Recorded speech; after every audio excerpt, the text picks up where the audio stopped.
पप्पू यादव कांग्रेस में शामिल हो गए हैं और जितनी जल्दी शामिल हुए उससे भी तेजी से उसी पार्टी से बागी हो गए। पप्पू यादव का कांग्रेस के अलावा लालू यादव से मोह भंग हो गया है। प्रणाम पूर्णिया अभियान चलाकर लोकसभा चुनाव लड़ने का सपना देखने वाले पप्पू यादव कांग्रेस और लालू के व्यवहार से अचानक जमीन पर आ गए हैं। उन्हें कुछ सूझ ही नहीं रहा है। उसके बाद उन्होंने आखिरकार पूर्णिया से नामांकन भी कर दिया।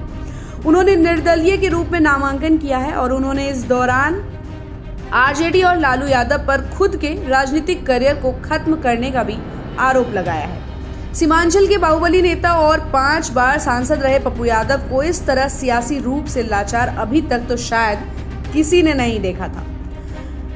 पप्पू यादव कैमरे के सामने रोते हुए बोलने लगे। स्थानीय लोग कहते हैं कि उनमें सांसद बनने के सभी गुण हैं। कांग्रेस ने उन्हें आधिकारिक तौर पर समर्थन देने से मना कर दिया है। हाल ही में अपनी जन अधिकार पार्टी का कांग्रेस में विलय करने वाले पप्पू पूर्णिया से पार्टी के टिकट की उम्मीद कर रहे थे, लेकिन राजद ने न केवल कांग्रेस को सीट देने से इनकार कर दिया, बल्कि उसने मौजूदा जदयू सांसद संतोष कुमार कुशवाहा के खिलाफ जदयू की बागी और पूर्व राज्य मंत्री बीमा भारती को अपने उम्मीदवार के रूप में मैदान में उतारा है। 2019 के लोकसभा चुनाव में कुशवाहा ने कांग्रेस के उदय सिंह को 2,60,000 से अधिक वोटों से हराया था। अब जब पप्पू मैदान में शामिल हो गए हैं तो पूर्णिया में त्रिकोणीय मुकाबला होने की पूरी संभावना है, जिसमें पूर्व में महागठबंधन के संयुक्त उम्मीदवार बीमा भारती के वोट के आधार में कटौती होने की भी संभावना है। सियासी जानकारों के मुताबिक ऐसा होने पर एनडीए के उम्मीदवार कुशवाहा को तो फायदा ही होगा।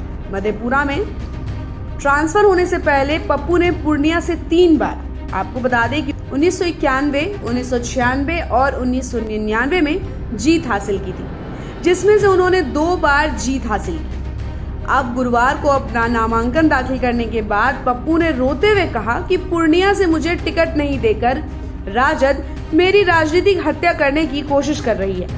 मैं शुरू से ही पूर्णिया से चुनाव लड़ने पर जोर दे रहा था और अपनी पार्टी का इसमें विलय करने से पहले मैंने कांग्रेस के बड़े नेताओं को भी ये बात बता दी थी। मैं राजद सुप्रीमो लालू प्रसाद यादव से भी मिला था, जिन्होंने मुझे मधेपुरा या सुपौल से प्रयास करने की सलाह दी थी, लेकिन मैंने उनसे कहा था कि वहां के लोगों से मेरे जुड़ाव के कारण मुझे पूर्णिया पसंद है।